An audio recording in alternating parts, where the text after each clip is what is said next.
Welcome to the Sibling Rivalry MMA podcast. Today we are going to talk about the upcoming UFC 255 with two title fights that nobody cares about. Yeah, basically. I don't hear anybody really talking about these title fights at all, but we're going to watch them.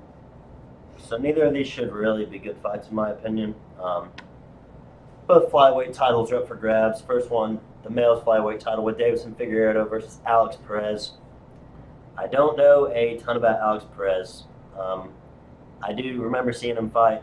It's just hard to keep up with the flyweights because they're not advertised and they don't really fight very often. I mean, he's just beat Formiga. He beat... Formiga just got cut by the UFC. He's lost 3 in a row. Well, he beat him. He beat, what's the other guy's name? Jordan Espinoza. Yeah, he beat him. His last loss was to Benavidez. He got knocked out by Benavidez a couple years ago. But other than that, he's on a pretty nice win streak. Yeah, I remember watching him beat Jose Shorty Torres, who was supposed to be really good, but ended up not being that good. So, I mean, for what the flyweight division is, he has some pretty good wins. Garbrandt was supposed to get this, which would have made more sense. I feel like guys like Brandon Moreno and those guys probably deserve a little bit more, but Alex Perez gets it. Fighting Davison Figueiredo, who's by far the best fighter in the weight class. Been dominating lately. Smoked Joseph Benavidez in both of the last fights. Looked like probably the second best flyweight we've seen outside of Mighty Mouse. I mean, Cejudo, I guess. But yeah, he looks really good. He beat Tim Elliott. He beat Panteo. So I think for me, or Figueiredo could probably win this fight just about any way. He's got a lot of power in his hands for a flyweight. His takedown defense isn't very good, but he's great on the ground. He has more submissions, like probably the best jiu-jitsu guy in that weight division, I would say, from what I've seen. So really, wherever this fight goes, I feel like Figueiredo probably has the advantage. I'm going to take him by knockout in the first or second round. Yeah, I don't know. This fight might be a little better than people think. Alex Perez, he's been looking good. He's been beating good guys, and he's been doing it in pretty dominating fashion. But yeah, I figure I should be able to beat him, maybe by knockout. I don't know. I could see him getting a finish. I'm not seeing it being like some early knockout, though. I think it's going to be a little bit of a better fight than that.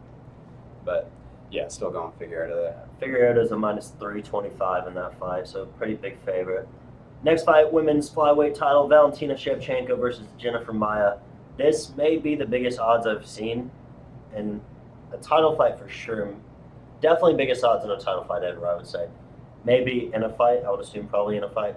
Valentina is a minus 1,800. Jennifer Maia is a plus 880. Maia, she's okay. She's really not all that. The only reason I know her is because she ruined one of my parlays. Like, I hit all my fights, and then she beat Joanne Calderwood. So she's good on the ground. She armbarred her in that fight. But outside of that, I don't think she's really that good. She lost to Caitlin Schuch again late last year, about a year ago. She beat Roxanne and Alexis Davis, who aren't really big wins.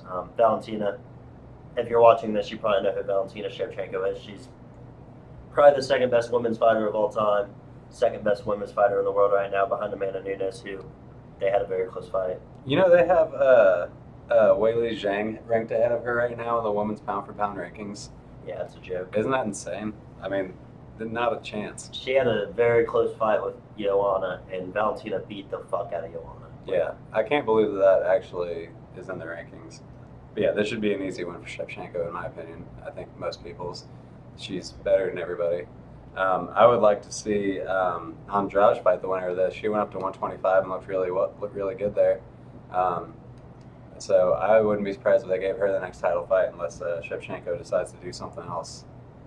Yeah, I mean, I think that should be where they go. She just beat Schuch again, who's good, and she's also on this card. Yeah. So, yeah, I would say that's probably where they'll go.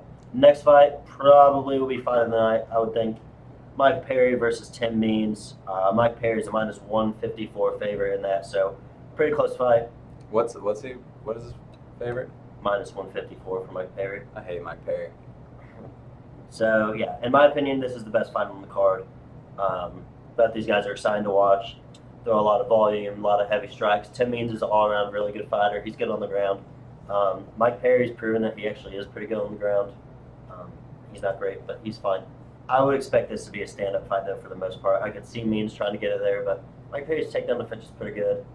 So I think Mike Perry's fought the better opponents recently besides Mickey Gall. Every one of these fights has been pretty good. I'm going to go with Mike Perry. I'll say by knockout. I think if it ends up being a war, I think Mike Perry will probably land that big shot at some point and knock him out. Yeah, no, this is probably going to be all stand up for the most part. Mike Perry, he got an upgrade in his corner. He still has his pregnant girlfriend in there, but now he also has his buddy from high school. So should be pretty good coaching. Interesting to see that. Yeah, Tim Means, he's been fighting for a while. He looks pretty good. Usually usually loses against the better guys. I think his last big win was against Thiago Alves. Yeah, if you want to call that a big win. Biggest win he's had in a while. Ever. Probably, I was gonna say probably ever, but I couldn't remember if there's somebody else. But he, if you remember, Nico Price fought him, and Tim Means was looking pretty good, like looking like he might finish the fight, and then Nico Price ended up knocking him out. So, I mean, he's a good fighter. Mike Perry should win this fight, even though he's a piece of shit. So. I think Mike Perry probably should be a little bit bigger of a favorite. I think he will be once the betting gets closer. But next one is I can see it being a knockout for sure. Most confusing betting odds for me: Cynthia Calvillo versus Katlyn Chukian. They have Calvillo at a -260. Oh wow! Which I'm very surprised about. I thought Chukian might be the favorite in this. She's a +205. Cynthia is coming off that win against Jessica I believe. I think the reason she's that big of a favorite is because Calvillo is pretty much just primarily a grappler. That's how she beat Jessica I. She just kind of took her down and laid on her, didn't do a whole lot. New to the division, if she wins this fight, there's really no questioning her getting a title shot after beating I and Chukian. Chukian's last fight, like we said, she lost to Andrade, which there's really no shame in that. She got finished with a body shot, but she looked good outside of that. She beat Antonio Shevchenko. She beat Jennifer Maia, who's fighting for the belt. She beat Joanne Calderwood, who Jennifer Maia beat to fight for the belt. So Katlyn Chukian's as good as any girl in that division besides Valentina, really. Yeah, if the odds are that crazy, I'm tempted to put money on Chukian, but she fucked up my parlay last time, so. I don't know why you picked her last time, though. That was a bad pick. I like her. Yeah, she's good. She's a Mark Henry girl. I don't know. That's tough. She should be a lot bigger than Calderwood. Calderwood's just gonna try to take her down, but. You mean Calderwood? Oh no, Calvillo. Yeah, I've said Calderwood so many times. Yeah, Calvillo. She's gonna try to take her down. Chukian should be way bigger and longer. I could definitely see Chukian winning this in a decision, just keeping her away with her boxing and her footwork and some long kicks. Like, I don't know, those odds make me question my pick, but I think I'm gonna go to Chukian. I know, like made me second guess it too, but I'm gonna stick with it because screw it, I'll lose money anyway. All right, you ready for the next one? Yeah. Last fight, Shogun versus Paul Craig 2, the rematch everyone's been asking for. They fought to a draw like 2 years ago. I don't remember. I didn't watch the fight. I didn't even know that. I forgot at least. Paul Craig, I mean, he's okay. He's not really that good. He wins most of his fights by submission, which is why I think this could be a close fight because he might not knock Shogun out. Shogun, I mean, he's not horrible by any means. Like, he still fights well. He's still a good fighter, yeah. He looks good. I mean, he wins fights still. He just beat Nogueira, which I'm pretty sure everybody thought Nogueira won that fight. But, I mean, it's almost doesn't even matter. Yeah. I mean, if they fought to a draw 2 years ago, it's hard for me to believe that Shogun can be better. Yeah. So I'm gonna go with Paul Craig. He probably will knock him out still, even though he's not a big knockout guy. I think he's gonna knock him out. I mean, it is hard not to go with the younger guys here sometimes. Like Shogun, obviously, isn't as good as he used to be. They fought to a draw a couple years ago. I mean, I think it could go either way still. Going back, I mean, the win that sticks out to me for Paul Craig, which I don't think other people really care about, he submitted that Kennedy Nzechukwu. Oh yeah, he was the Contender Series dude. Yeah, that guy looks pretty good. He's only fought once since then, and he beat Darko Stosic, which is a good win, I think. So he submitted him. I mean, that's a pretty legit win. He's not gonna submit Shogun though. Yeah, probably not. But I don't know. That one could go either way. I mean, I don't want to pick against Shogun, but I will. I'll do it. So yeah, I don't know. If you do Craig, Chukian, Perry, Shevchenko, and Figueiredo, it's plus 964 odds. So I think that's a pretty good bet. I mean, you might as well Let's see what it is without Shevchenko. Yeah. If you take Shevchenko out, it's still plus 908. So Might as well. It don't matter what you do. I mean, yeah, if she somehow blew it, but she doesn't really help the parlay too much. You talked about Brandon Moreno too. You know he's on this card. Is he? Yeah, he's on the undercard. Brandon Moreno versus Brandon Royval. That's probably That's a better fight than the fucking. That's a good fight. Winner of that will probably get a title fight. I would assume. Who knows what they're going to do with that division? But I mean, that's a good fight right there. That's an exciting one. That should be pretty close. I'm probably going to go with Moreno.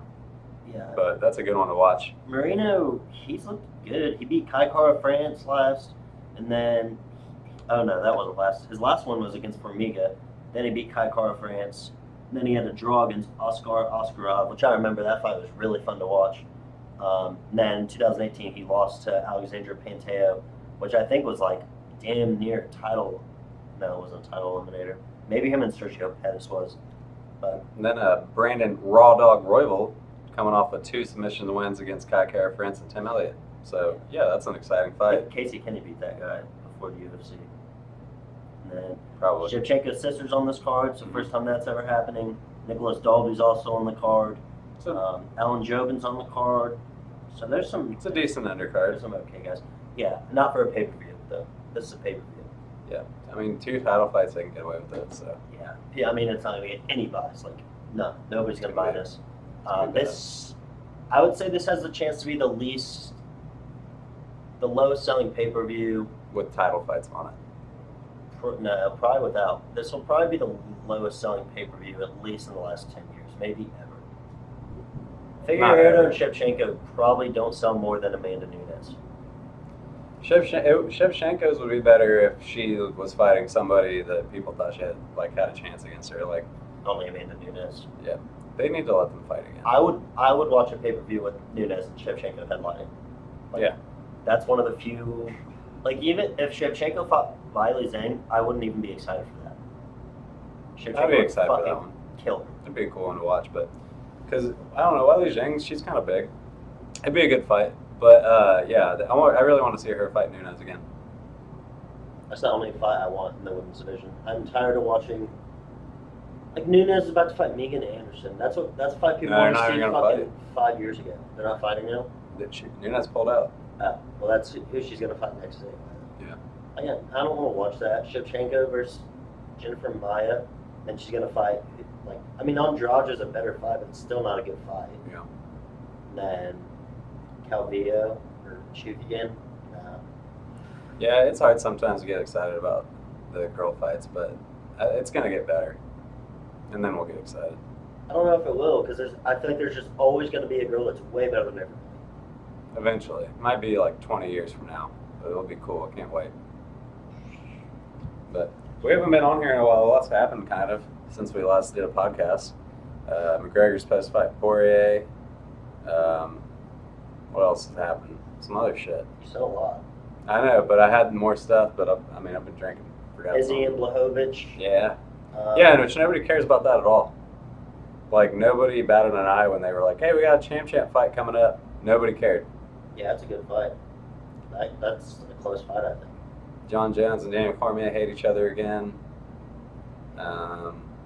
There's another fight that just got announced, right? You just text. Max Holloway. Yeah, Holloway. Holloway's fighting. Calvin Kattar. Yeah, that's a good fight. That's an awesome exciting fight. That's the first fight of the year, I think, next year. That's a good one. Yeah. So a lot of exciting stuff getting announced. Tony and Chandler might fight. Yeah, that'd be a They're good one. trying, but so they thought they were in a fight, and then they told Tony that Michael Chandler accepted a different opponent, and they haven't said anything about it. So I don't know what they plan on doing, Michael Chandler. By the time they figure it out, he's going to retire. he should just fight like Charles Oliveira or someone. Yeah. He shouldn't be fighting these bigger guys yet. And Oliveira is really He's not earned it. getting mentioned at all He's in so this whole lightweight, like, new champ conversation. Like, he's not getting any respect at all. He needs to be in that mix of there I somewhere. think Oliveira would fuck Michael Chandler up. Probably. I don't know. Yeah, he's really good. But Mike Tyson's about to fight. Is that next weekend? I don't know. I feel like that was supposed to happen so long ago. It's the 28th. He's fighting November 28th. So that's I forgot exciting. about that. I'm gonna watch that for sure. Y'all won't trip. They'll be sad either way. It'll be fine. I'm not gonna be happy either way. They're both old. Yeah, I know. That's what I'm saying. I like both of them. I don't want to see either of them get knocked out. And one of them's going to. Either Yeah. Mike Tyson's going to land a fucking monster punch and kill Roy Jones Jr., or Roy Jones Jr. is just going to beat the fuck out of Mike Tyson. I don't want to see either of those. Maybe they'll both get real tired and it'll be boring, and that'll make you happy. If they both look like shit and neither of them get knocked out, I'll be happy. That's what I'm thinking too. I'm cool with that. Yeah.